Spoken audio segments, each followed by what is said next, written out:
Place: the biggest airport in Canada. Time: late 80s and early 90s. Event: years of continuous thefts without any evidence that may identify the criminals. Requirements: take your seat, get your popcorn, and put your headphones. Ladies and gentlemen, we are ready to take off. Pearson, the biggest international airport in Canada, Toronto. The airport has the largest cargo terminals. It receives shipments from all over the world. Millions of goods arrive every day. It is a non-stop process. All of the goods are stored in a large, spacious facility in order to accommodate as many shipments as possible. All sorts of products were stored there. You can find whatever comes to mind. It's like a kid walking into a large toy store. If someone has ever thought about stealing from this place, he will surely get arrested as soon as he is out, since the facility is protected by a force of more than 100 police officers. However, in the late 80s and early 90s, the airport administration discovered that many skids of high-end products were disappearing, including cameras, hard disks, computers, and many other products that were valuable at the time, some worth up to $500,000. The police immediately formed a task force to discover how the thieves were bypassing the airport's heavy security and steal skids of goods without being noticed. Everything is secure on that perimeter. There are video cameras everywhere, and everyone can see them nearby. There are also security guards. They examine your tag first to ensure it is valid before granting you access. It is a bit confusing. Despite all these precautions, cargo kept disappearing for years, and police investigations were completely pointless. They strongly attempted to put an end to this crime, but ultimately proved ineffective. The investigation procedure was so complicated for many reasons, mainly the late discovery of the stolen cargo by the airport administration. As I said before, the facility was so huge and vast that no one could pay attention to what was missing. A lot of shipments were in and out daily. It was a massive undertaking to try and trace the stolen cargo. Besides, we are in the 90s. There is no inventory storage system, so the whole process was like looking for a needle in a haystack. As a result, the police were also informed too late, which complicated their task. They claimed that the police received the call after a week. The delay in informing the police meant that any evidence that could have been gathered at the scene would be disappeared. The police had no leads and no clue where to start, but the warehouse employees. Though the police couldn't get anything from them, they were very cautious and careful in some of their replies. Those workers were like a family or a gang. They know each other very well, since they had been working together for a long time, which means that even if the police thought about penetrating them, it wouldn't work. The thefts kept for years, and the police felt powerless and incapable of preventing them. The police actually came to the conclusion that an organized crime gang operating within the airport was responsible for the thefts. They believed that such operations require a lot of work and time to be executed. The thieves must know all of the ins and outs of the cargo operations. They had to know people in security, supervisors, managers, and truck drivers. Therefore, all of these factors contributed to the belief that a large group of people who worked at the airport were robbing the cargo. However, the police were wrong, and in the end, it turned out that the thefts were done by a single individual who was neither a director nor a supervisor, so that he could know the ins and outs of the airport or have extensive knowledge of its operations. The thefts were the work of a simple truck driver who had managed to find a way to bypass security and steal over $7 million in cargo and sell it worldwide. How did he succeed in accomplishing it? I know you are wondering too. Don't worry, I got the answer. But first, let's know who this man is. The truck driver's name is Hoa Lam Ong. He is a Vietnamese immigrant who came to Canada, Toronto, in the late 80s with $50 in his pocket. Our guy was driven by the desire to become wealthy. He was ready to give anything up to achieve his goal, no matter the cost. He began by integrating into the Asian community. He treated people with kindness, which made it simple for him to make friends. He was always smiling when he met people, which created a great impression on others and helped him build a positive reputation, for which he earned the nickname Smiley. After a short period of time, Mr. Smiley met with a woman who was a Vietnamese immigrant too. Her name is Teresa. They had instant chemistry because they were in tune with one another, which allowed them to quickly build a strong relationship. And they married not long after. Mr. Smiley moved into Teresa's apartment and lived with her teenage stepson, Benny. Teresa worked for a shipping company, where she had managed to find a job for her husband as a truck driver. Mr. Smiley's job was to pick up goods from the Pearson Airport and deliver them to businesses throughout the city. But this job paid only $1,600 per month, which was a low salary for Mr. Smiley to achieve his dream of becoming rich. Mr. Smiley used to deliver the goods himself, which meant that he arrived at the shipping address, got out of his truck, took the goods, and walked into the store, giving him a good idea of the prices of the goods he delivered. Since the items he carried were highly valuable, he knew that if he could just steal a few of them and sell them, he would undoubtedly become wealthy. However, considering that it was his duty to deliver the cargo, he was unable to steal from it. Then he realized that entering the warehouse directly was the greatest place to steal covertly. Though he didn't have a pass that allows him to enter inside the warehouses, which means that when he arrived at the airport, he must present his ID card and his pass to the security guards. This card must remain hanging around his neck throughout the time he spends inside the warehouse. The pass he had restricted him to a small area of the warehouse, where he had to stand and wait for the workers to bring the goods before loading them into the truck himself. So Mr. Smiley found himself forced to get closer to the workers. He already had a smooth relationship with them, since he was always smiling from day one. So he just needed to make it a bit stronger, and he found that the right way to do that was by actually inviting them to dinners, giving them gifts, and so on. Mr. Smiley continued to strengthen his relationships with the workers, attempting to create a kind of networking in order to achieve his goal. And one of the things he focused on was spotting the workers who needed money the most, as well as those who had loans and bills to pay. He was completely certain that this category of workers was an easy target. One day, while one of the workers was loading Mr. Smiley's truck, the latter approached him and asked if he could throw an extra skid of goods without telling anyone in exchange for $2,000. The worker was stunned. It was a tempting sum of money for him, and he immediately accepted the deal because he knew they wouldn't discover the missing cargo for a long time and that it wouldn't be trackable.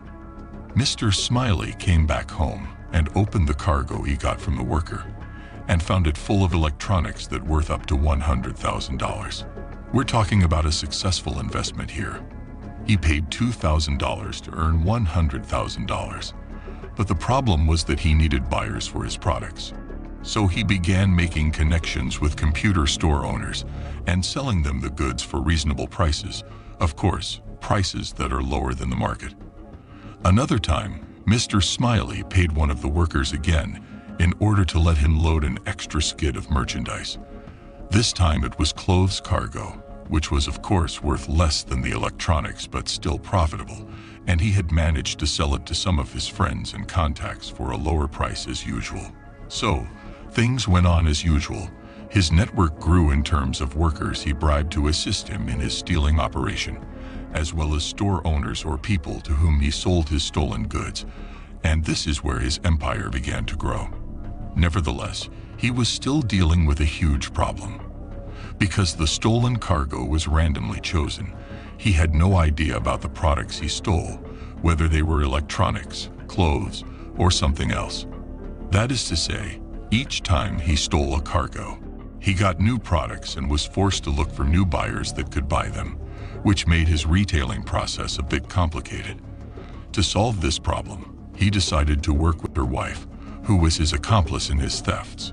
They both worked for the same company, as we mentioned before, so his wife took advantage of her work.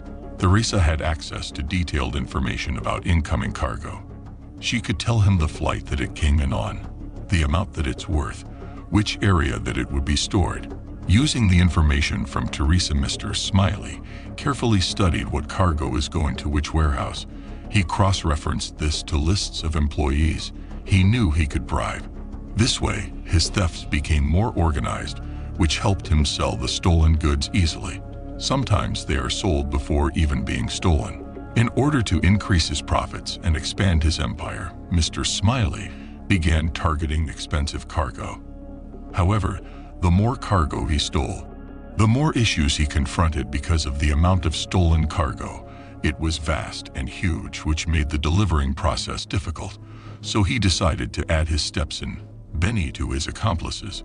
Mr. Smiley treated him as his son, and so did Benny. He respected him so much. Benny took the distribution task of electronics and computer accessories and proved himself as an excellent salesman, better than his stepfather. He created his own connections with computer store owners. To gain their trust, Benny used to present invoices and business cards bearing his alias, Joe Yang, in order to appear to work for a legitimate shipping company that didn't exist. So most of store owners believed that they were undoubtedly buying legal goods from a credible source. Despite Benny's ability to sell the stolen goods normally, without problems, and in a short period of time, the Smileys were still facing storage issues because of the consecutive theft operations that led to the goods accumulation.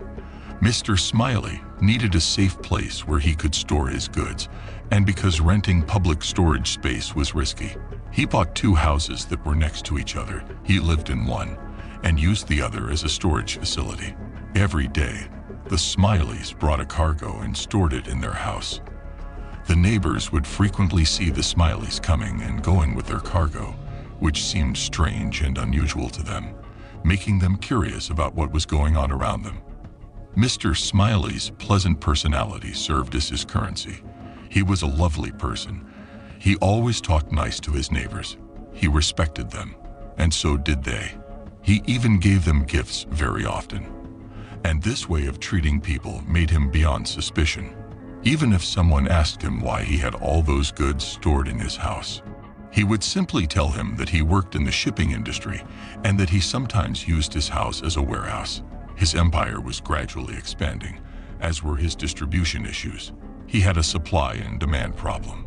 Buyers were fewer than the goods he had, so everything in his house was in surplus. Fortunately, at that time, in the late 90s, it was the beginning of internet revolution. So a group of websites appeared, including eBay, a website that can be used to sell or buy anything from anywhere in the world and provides the possibility of registering without an identity and without valid bank accounts and addresses.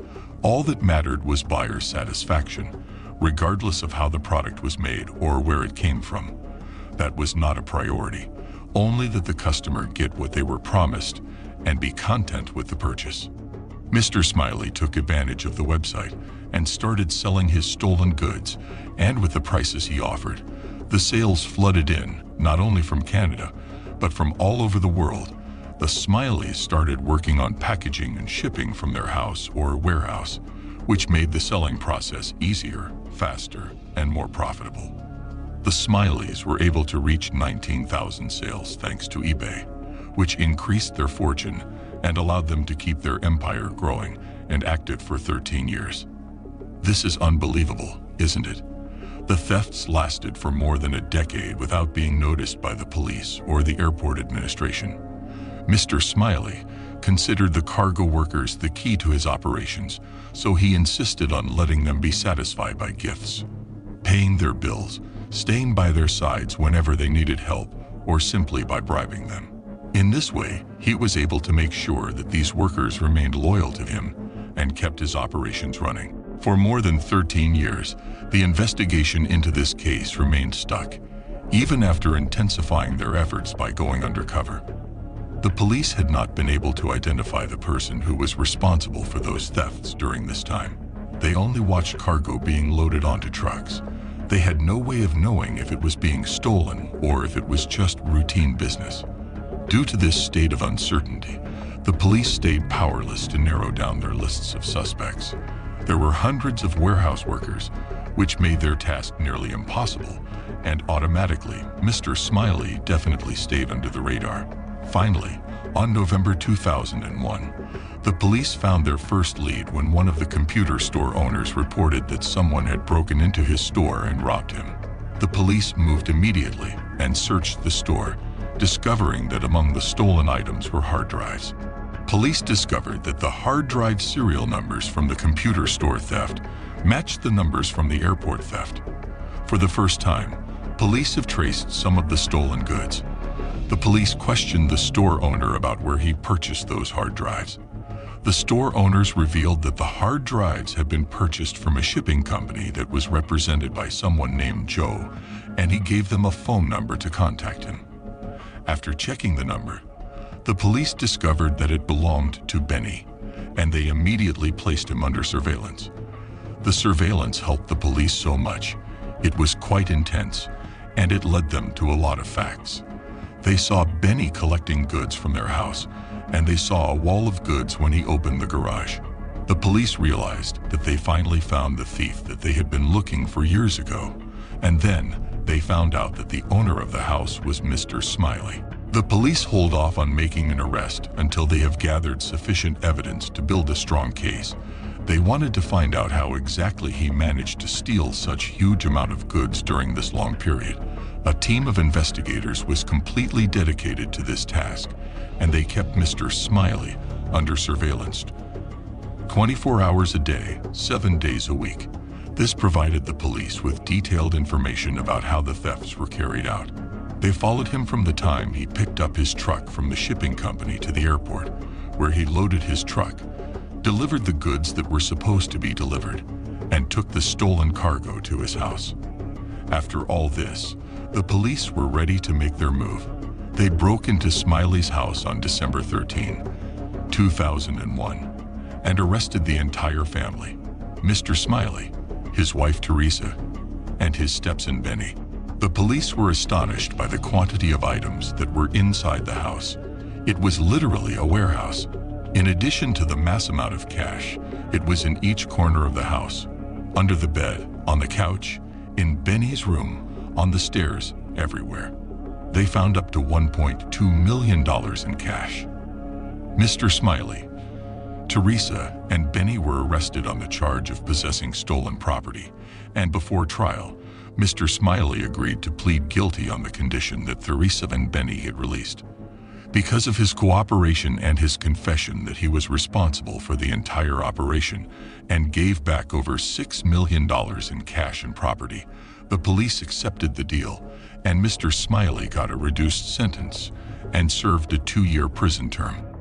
Now that we get to the end of the video, if you like it, don't forget to like and subscribe and activate the bell button.